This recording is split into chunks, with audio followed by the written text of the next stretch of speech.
가인은 땅의 소산으로 드렸어요. 그는 직업은 농부였으니까. 그리고 아벨은 그가 양치는 자였기 때문에 양을 드리죠. 양의 첫 새끼와 기름으로 드렸어요. 그런데 하나님께서는 가인의 제사는 받지 않으시고 아벨의 제사는 받으셨단 말이에요. 우리가 이 내용만 창세기에서 보면 이해가 안 되죠. 왜 하나님은 가인의 제사는 받지 않았지? 왜 아벨의 제사는 받으셨지? 이런 내용들이 궁금해지잖아요. 물론 오늘날 너무나 감사하게도 우리는 신약 성경까지 다 가지고 있기 때문에 하나님이 어떠한 마음으로 어떠한 모습을 지금 이야기해 주시는가를 발견하게 되는 거예요. 그게 뭐냐면 가인의 제사는 형식적이고 중심이 없는 하나님 중심이 아닌 거예요. 누구 중심? 자기 자신을 위한 예배를 드렸다는 것을 우리가 유추할 수 있어요. 반대로 아벨은 믿음으로 드린 희생의 제사를 하나님 앞에 드립니다. 하나님을 위한 예배를 드리는 거야. 자, 우리가 상상을 해봅시다. 가인은 농사하는 자예요. 그러니까 그 소산이 어떤 게 중요하겠어요? 자기한테 들어오는 게 중요할 거예요. 자기의 노력이 굉장히 중요할 거예요. 그러나 아벨은 양치는 자예요. 양을 친다는 건 있는 풀떼기를 먹이는 거잖아요. 그러한 가정 속에서 나오는 것도 있겠죠. 그런데 히브리서 11장 4절 말씀에 보면 이렇게 말씀을 기록하고 있단 말이에요. 믿음으로 아벨은 가인보다 더 나은 제사를 하나님께 드림으로 의로운 자라 하신 증거를 얻었으니. 그러니까 다시 말하면 그의 예배는 의로웠다는 거죠. 그의 예배는 의로웠다는 거예요. 다시 말하면 성경 전체를 보면 의로우려면 어떻게 돼요? 믿었다는 거예요. 누구를? 하나님을. 하나님의 주되심을 믿었다는 거예요. 그런데 가인은 어떤 모습이에요? 자기가 주가 되어 있는 모습이에요. 제가 지난주 주일날도 그런 얘기 많이, 요새 예배에 대해서 설교 앞부분에 잠깐 말씀을 제가 드리는 이유가 오늘날 우리들의 예배가 너무나 잘못되어 있는, 마치 가인처럼 제사하고 있는 그러한 모습이 아닌가라는 생각이 너무나 많이 들기 때문이에요. 여러분들 자기중심적으로 내가 받을 위로 내가 뭐 할 거, 이게 목표가 되어서는 안 된다고 제가 누누이 말씀드리죠. 예배는 하나님이 중심되고 하나님이 높아져야 되는 거예요.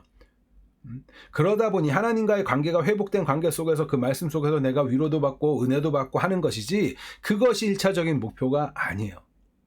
그런데 이것을 많은 사람들이 놓쳐요. 그래서 찬양도 여러분들 뭐 많이 좋아하고 듣는 거 찬양들 보면 하나님을 높이는 것보다 어떤 게 굉장히 많냐면 내가 오늘 받을 위로, 오늘 나 힘들었으니까. 그런데 더 이상한 건 세상에서 하나님의 백성답게 살면서 힘들고 지친 게 아니라 상처받고 세상으로 핍박받고 조롱당한 이런 모습 때문에 내가 하나님께로 더 나아가기 위해서 그러한 모습이 아니라 그저 세상 사람들처럼 살면서, 가인처럼 살면서 거기서 내가 그들의 경쟁 속에서 졌다고, 내가 부족한 게 많아서 이런 식의 상처받았다고 하나님 앞에 위로해달라고 오는, 이거는 우리의 신앙 자체가 너무나 잘못되어 있는 모습을 그대로 보여주는 거예요.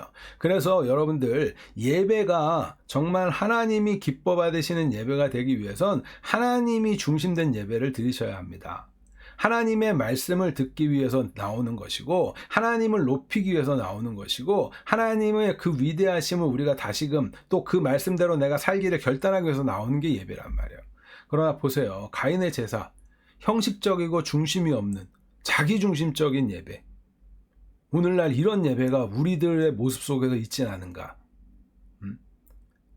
내 만족을 위해서 지금 하고 있는 건 아닌가? 그것을 제가 어떻게 표현해요? 종교행위, 종교인, 이렇게 표현하는 거죠. 그러니까 여러분들이 이 점을 잘 우리는 이 안에서 교훈을 얻어야 되는 거예요. 자, 가인의 살인과 아벨의 희생이 나와요. 자, 하나님께서는 가인에게 죄를 다스릴 것을 권면하셨죠. 가인은 그러나 어떤 모습이에요? 시기와 분노에 휩싸였어요. 왜? 하나님이 아벨은 인정하고 자신은 인정하지 않았거든요. 이게 뭐야? 벌써 이 분노가 나온다는 건 뭘 나타내요? 자신의 잘못된 것을 깨닫지 못하고 있는 거죠. 왜? 자기중심적이니까. 자기중심적이니까. 여러분들, 이 모습도 결국에는 자기의 정욕을 채우려고 하는 모습이 있는 것이고, 자기중심적이라고 하는 건 다시 말하면 자기만 사랑하는 거예요. 자기만 사랑하는 거예요. 우리 이건 굉장히 주의하셔야 돼요.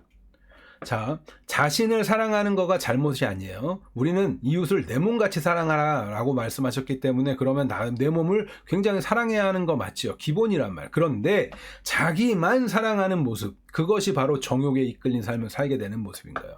그러니까 자기가 인정받지 못하면 다른 사람을 없애버리는 게 낫다고 생각하는 거예요. 이게 죄의 모습인 거예요. 그러니까 아벨을 죽여버리죠. 그래서 하나님께서 이제 그런 얘기 하시죠. 땅에서 하나님께 호소하는 외침의 소리가 있는 이 피, 아벨의 피. 그런데 이 가인과 아벨과 이 사건 속에서도 우리는 예수 그리스도와 연관지어서 이해할 수가 있어요. 왜냐하면 아벨이라고 하는 인물이 예수 그리스도의 그 모습을 이렇게 예표적으로 보여줘요. 여러분들이 예표나 뭐 나중에 듣다 보면 모형론 이런 표현도 듣게 될 수가 있는데, 예표한다는 건 그대로 어떤 사람들 착각해서 아벨이 예수님이었어 이렇게 이해하시는 분들도 있고, 막 다윗이 예수님이었어 이렇게 이야기하는 사람들도 있는데, 그렇지 않습니다. 그 얘기가 아니라 예수님을 이렇게 그림자처럼 이렇게 보여주는 거예요. 멀리서 불투명한 그 유리 글라스로 이렇게 비춰주듯이 조금씩 보여주면서 점점 그 실체가 이렇게 예수님으로 맞춰지는 거거든요. 그러니까 우리는 이 아벨 안에서도 뭘 발견해요? 아, 이렇게 힘없이 당하는 모습의 그 예수. 예. 자, 죄로 인하여서 누가 죽어요? 죄로 인하여서 어린 양 예수님이 죽으시잖아요. 그죠? 우리의 죄로 인하여서.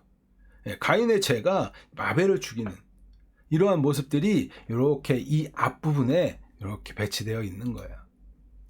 그리고 나서 어떻게 됩니까? 아벨을 대신해서 이제 셋이 태어나게 되지요.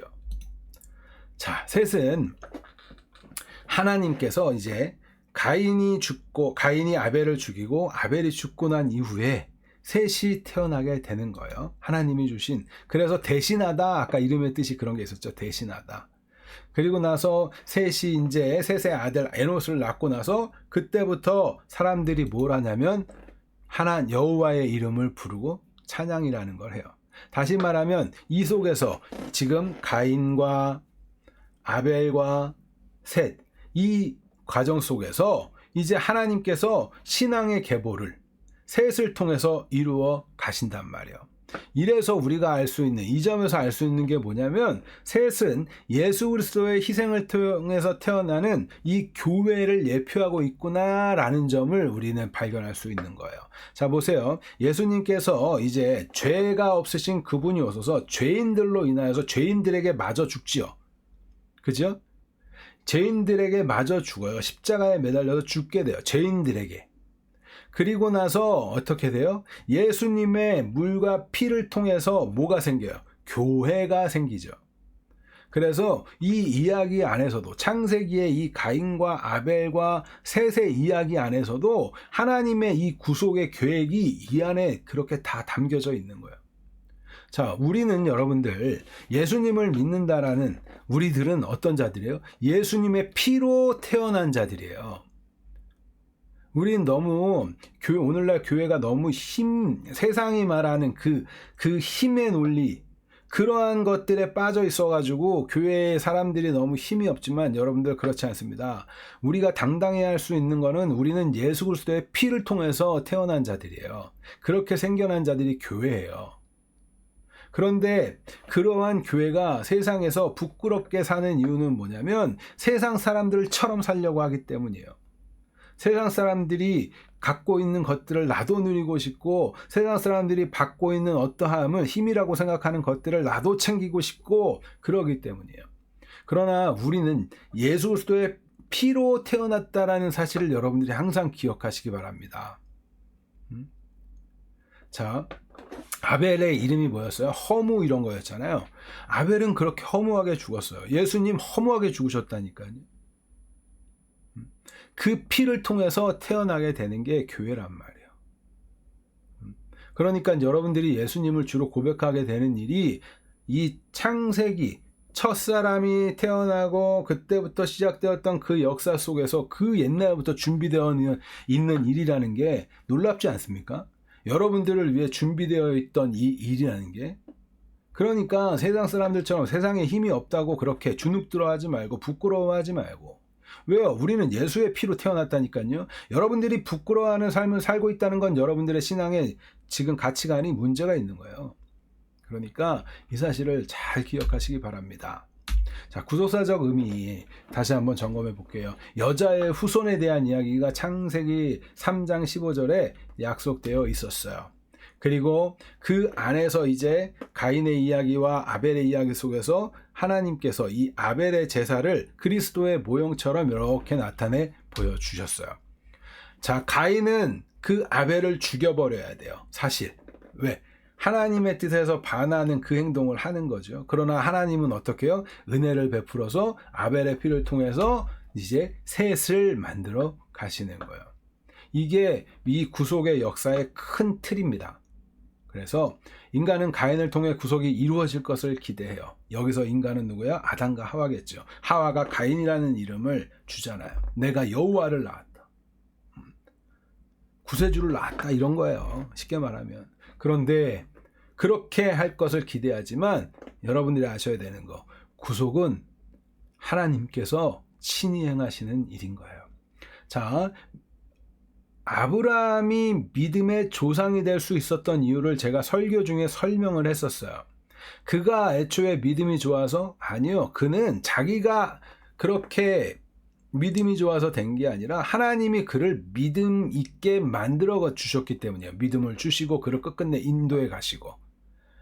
그 아담은 사실 아내를 팔았던 것도 따지고 보면 뭐예요? 자기가 이 구속을 이룰 거라는 생각을 했던 그 모습이 있었기 때문이거든요. 나중에 설명할 수 있으면 하겠지만, 그러나 뭐라고요? 구속은 하나님께서 친히 행하시는 일이라는 거 여러분들이 반드시 기억하시기 바랍니다. 자, 가치관을 우리가 한번 비교해 보도록 하겠습니다. 세상의 가치관과 그리스도인, 다시 말하면 하나님 나라의 백성들이 가져야 하는 가치관을 비교해 보는 거예요. 먼저 제사, 오늘날 예배죠. 이거에 대해서 하나님 나라 가치관에서는 믿음과 희생 중심의 그 헌신이 필요하고, 온전 그 우리의 중심 안에는 또 뭐가 있어요? 하나님 중심이어야 돼요. 그래서 성령의 인도하심에 따라 예수 그리스도의 이름으로 나아가는 게 아버지 앞에 나아가는 것이고, 그 말씀을 듣고 행하는 거예요. 그러나 세상의 방식은 뭐예요? 형식적이고 자기 만족을 위해서, 그래서 자기 만족을 채우려니까 겉으로 화려한 것도 많고 뭐 이런 것들, 예전적인 것도 더 많고 이런 것들이 있어요. 이런 것들을 비교하시면서 지금 여러분들의 신앙의 상태를 점검하시란 말이에요. 하나님의 나라의 백성으로서 우리가 가져야 되는 가치관, 예배에 참석할 때 우리 여러분들 예배는요 정말 승리자로서 나오는 거거든요. 왜요? 주님께서 진짜 우리의 왕되심을 고백하며 나온다는 건 하나님이 이 모든 역사를 이끌고 가신다는 것을 고백하면서 나오는 거고, 여러분들이 그 점을 정말 기억하시면서 예배에 대해서 하나님과의 만남을 기대하시고 그 안에서 우리의 새롭게 살아가야 하는 그러한 점들을 기대하시기 바라요. 특별히 또 설교를 들으실 때도 여러분들 설교라고 하는 것이 여러분들 안에 있는 병을 고치는 거기도 하죠. 왜요? 하나님의 말씀이 비춰지면 내가 죄 가운데 썩어있던 우리의 양심들이나 이런 것들이 고쳐지고 회복되어져야 되거든요. 그렇기 때문에 그런 말씀, 죄에 대한 이야기도 하는 것이고, 우리의 불편한, 우리의 본질적인 얘기들을 많이 하게 되는 것이고, 그 안에서 뭐라 그래요? 하나님의 말씀이 선포되면서 그것들이 회복되고 이런 과정들을 겪잖아요.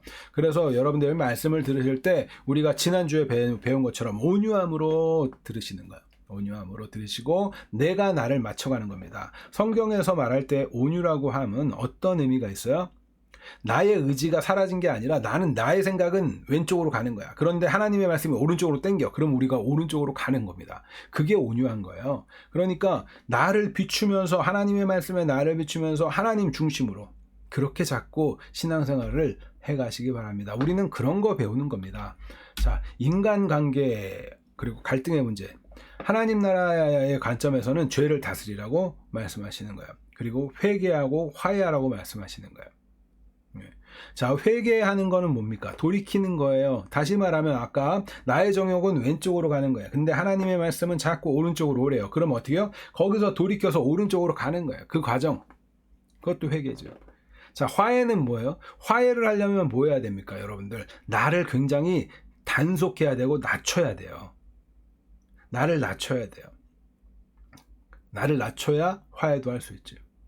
우리는 우리의 죄를 자꾸 다스리고 우리가 이제 예수를 믿게 되었다고 해서 이 땅을 살아가면서 죄를 안 짓는 건 아니잖아요. 그죠? 죄를 짓는 상황들에 놓일 수 있지만 자꾸 피할 길을 찾는 거예요. 그럴 때마다 뭐 해야 돼요? 나의 정욕이 아니라 하나님의 말씀에 따라 걸어가는 걸로 가셔야 돼요. 자, 세상은 어때요? 시기하고 질투하고 분노하고 폭력적이죠. 왜 그래요? 이거 다 왜 그럽니까? 잘 생각해 보세요. 그 안에 뭐가 가득 차기 때문에 나라는 나의 정욕을 채우겠다는 나밖에 없기 때문에 그래요. 그래서 나보다 조금 더 잘 나가거나 잘 살거나 나보다 뭐 한 사람 보면 시기와 질투가 나는 거야. 나보다 조금 더 힘센 어떤 사람들한테 그런 마음을 갖잖아요. 그죠? 또 내가 조금이라도 피해보는 것에 우리는 뭐예요? 분노하죠. 그리고 내가 힘이 없을 때는 참는 척하지만 사실은 폭력적으로 행하기도 하고. 이게 세상의 모습이에요. 그러니까 우리는 자꾸 세상에서 어떤 좋은 표현이나 우리가 듣기에 귀를 즐겁게 해주는 표현을 했다고 해서 그 안에 본질을 꿰뚫어 보지 못하면 자꾸 우리는 속게 됩니다. 그래서 본질을 잘 아셔야 돼요. 그러면서 하나님 나라의 가치관으로 맞춰가도록 자꾸 나를 맞추도록 그런 삶을 사셔야 되는 거죠. 실패와 회복에 대해서 하나님 나라는 은혜로 우리가 나누고 은혜로 살아가는 신앙 공동체의 그 회복으로 나아가게 되어 있어요. 하나님의 나라는 우리가 하나님과의 가까워지면서 하나님과의 사랑을 느끼고 하나님의 사랑을 우리가 나누면서 또다시 하나님의 사랑을 느끼는, 그러면서 회복이라는 것을 경험하게 되죠. 그러나 세상은 어때요? 좌절하고 포기하게 되고 그러면서 뭔가 변명거리를 찾고 자기 합리화를 찾고 핑계 없는 무덤이 없다고 뭔가 자꾸 남 탓을 하게 되고. 자, 예수 믿는 자들은 남 탓보다 내 탓을 하는 거예요. 그리고 주님께 의지하는 거죠. 그러나 세상의 사람들은 내 탓이 아니라 남 탓만 해요. 왜? 내가 가장 중심에 있으니까. 내가 가장 중심에 있으니까. 우리들은 어떤지 한번 잘 점검해 보시잔 말이에요. 자, 인생의 주연 하나님 나라는 하나님이 주권자입니다. 세상은 뭐예요? 여전히 나지요. 그래서 우리 교회에서는 그것을 강조하는 거예요. 조연이라고 하는 것이 뭐예요? 예수 그리스도께서 주연 되시고 주인공이 되시고 주가 되시고 우리는 조연이고, 네? 그래서 주님을 빛나게 하고 우리의 역할, 그것이 우리의 기쁨이 되는 거. 사실은 이게 교회의 참된 모습이죠. 주 안에 있는 우리들이 하는 거. 하나님께서 만드시는 그 위대한 구속사 작품에 우리는 그 역할, 그 배역을 맡은 자란 말이에요. 그런데 그 배역을 맡은 자들이 어때요? 여러분들 영화나 이런 거 보면 조연 배우들도 얼마나 많은 연습과 얼마나 진지함과 그 배역을 소화하기 위해서 철저하게 하는지 몰라요. 그런데 우리는요, 하나님의 작품에 그 역할을 맡은 자예요. 그 주인공은 예수님이시고 우리는 그 예수님을 진짜 빛내는 그 역할, 그 소중한 역할을 맡은 자란 말이에요. 그런데 자기 삶을 게을리하고 자기 삶 속에서 하나님이 주신 달란트를 잘 활용하지 않고 그거 하는 건 뭐 하는 거예요? 자기 역할을, 자기 임무를 잘 못하는 거죠. 그래서 우리는 자꾸 나의 중심됨, 나 중심이 아니라 하나님 중심으로 자꾸 생각하시고 우리의 삶을 그렇게 맞춰가야 합니다. 그리고 다시 말씀드리지만 하나님께서 주시는 즐거움이라고 하는 것이 나의 그 정욕과 쾌락적인 거에서는 거리가 있어요. 그래서 자꾸 즐거움이 요거야 라고 생각했던 그것에서 벗어버리셔야 돼요. 그래서 하나님과 함께하는 이것이 즐거운 거나를 더욱더 아셔야 되고, 그러기 위해서 말씀도 가까이 하시고 기도하시고 성령의 충만함도 구해야 하는 겁니다. 자, 구속사의 흐름은 이렇습니다. 약속이 있고요, 그리고 희생이 있었고요, 회복이 있었어요. 그렇죠? 하나님은 약속에 매이세요. 언약하셨으면 언약에 매이셔서 그 일을 하시는 거예요. 그게 얼마나 감사한지 모릅니다. 그래서 3장 15절에 여자의 후손에 대한 약속을 해주셨고, 그 아벨의 희생을 통해서 우리는 뭘 봤어요? 예수 그리스도의 희생을 받고, 그리고 나 셋을 통해서 회복되어짐을 봤어요. 하나님은 인간의 실패에도 불구하고 구속의 계획을 반드시 이루어 가십니다. 이것이 우리에게 기대가 되는 거예요. 주일날 예배 나오는 것도 이런 기대를 갖고 나오는 거예요. 여러분들, 그래서 우리는 아벨과 셋의 신앙을 본받아야 합니다. 자, 생각하는 질문입니다. 여러분들 생각해 보세요. 나는 지금 가인의 제사를 드리고 있는가, 아벨의 제사를 드리고 있는가? 또 우리의 삶 속에서 인간관계 속에서 갈등과 실패가 있을 때 나는 죄를 다스리고 회복하는 길을 선택하고 있는가? 여러분들 상대가 반응하는 건 사실 중요하지 않습니다. 우리는 하나님이 맡기셨기 때문에 그 일을 하는 거예요. 셋을 통해 다시 시작된 신앙 공동체처럼 내 가정과 교회의 회복과 은혜의 계보를 어떻게 이어가고 있는가? 여기에 보다 진지하게 좀 임해 보시기 바래요.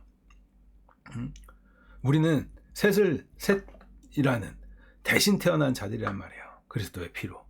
자, 다음 주 숙제입니다. 여러분들 노아 인물 읽고 오세요. 창세기 6장부터 9장까지 읽고 노아가 방주를 짓는 그 순종의 삶을 통해서 보여주는 그 구속의 이야기, 구원의 이야기를 우리가 다음 주에 나눠보도록 하겠습니다. 이 점 기억하시고 여러분들 다시 한번 진짜 한번 생각해 보세요. 내가 지금 하나님 앞에 나아가고 예배하고 있는 이 모습 속에서 정말 가인의 제사 혹시 이러고 있진 않은가? 나를 위하여서 내가 이 땅에서 누릴 어떠함, 그냥 그것 때문에 종교행위 하고 있는 사람 아닌가? 만약 그렇다면 우리는 더욱더 주 안에 그리스도의 그 은혜 안에 거하기를 사모하셔야겠죠. 자, 그런 은혜가 있기를 소망합니다. 그리고 우리는 점점 아벨과 같은 제사로 믿음으로 나아가야 돼요. 사실은 믿음으로 나아가는 거는 뭐예요? 결국 나의 악함과 연약함을 인정하고 주님만 붙드는 겁니다. 그 사실 여러분들 생각해 보시고 또 같이 들으신 분들 있으면 나눠보시면 좋을 것 같아요. 또 뭐가 있어요? 인간관계 속에서 갈등과 실패했을 때 이거 굉장히 크죠. 예. 나는 죄를 다스리고 회복의 길을 선택하고 있는가? 용서하고 있는가? 여러분들 이것도요. 제가 간혹 말씀드리죠. 선물을 주면 주는 걸로 끝내라. 뭐 이런 얘기 말씀드리고 피드백에 대해서 나는 그냥 하는 거예요. 사실 우리가 하나님의 말씀에는 상대가 어떻게 하든지 그냥 하라고 하면 하는 겁니다. 그게 순종이에요. 근데 그 순종을 해보는 게 기쁘셔야 돼요. 순종을 해보는 게 기쁘셔야 돼요. 근데 여러분들이 기쁨을 잘 못 느끼는 이유 중에 하나는 뭐냐면 하나님의 말씀대로 순종하고 내가 뭔가를 얻는 것까지 생각하시기 때문에 그래요. 우리에게 주어지는 보상은 하나님께서 하실 거예요. 우리 야고보서에서 배우잖아요. 우리 성도가 받는 시험 속에서 뭐가 기다려요? 생명의 면류관. 그런 것들이 있는 것인데 왜 이 땅에서 뭔가를 다 대가를 바라고 뭔가를 행동하는가? 여러분들 회복은 내가 말씀을 듣고 따라서 그냥 하는 겁니다. 그러한 관계를 생각해 보시고요. 세 번째, 셋을 통해서 다시 시작된 그 공동체, 교회 공동체. 사실 가장 첫 번째 우리 지난주에도 배웠죠. 가정이라는 게 가장 최소 단위로 허락해 주신 그 가정. 그것이 정말 예배하는 공동체가 돼야 돼요. 하나님과의 관계 속에서 회복되어져서 그 예배하는 공동체, 그 예배하기 위해서 또 좀 더 큰 공동체 교회로 우리가 함께 모이는 것이고 그 안에서 하나님의 말씀대로 정말 살아가기를 여러분들 특히 부모님들은 많이 기도하셔야 돼요. 자녀들 위해서 기도할 때 자녀가 세상에서 어떻게 자기 앞가림하고 이거 하나님이 책임지실 거고 여러분들이 그들에게 보여줘야 하는 거는 사실 뭐예요? 내가 신앙인으로 잘 걸어가 주면서 그 하나님과 관계를 잘하는 걸 보여주지 않으면 안 돼요. 그 모습을 잘 비춰줄 때 그들 안에서 신앙적인 교육이 되고 그들도 신앙적으로 성숙하게 되고 그렇게 성장해 가는 겁니다.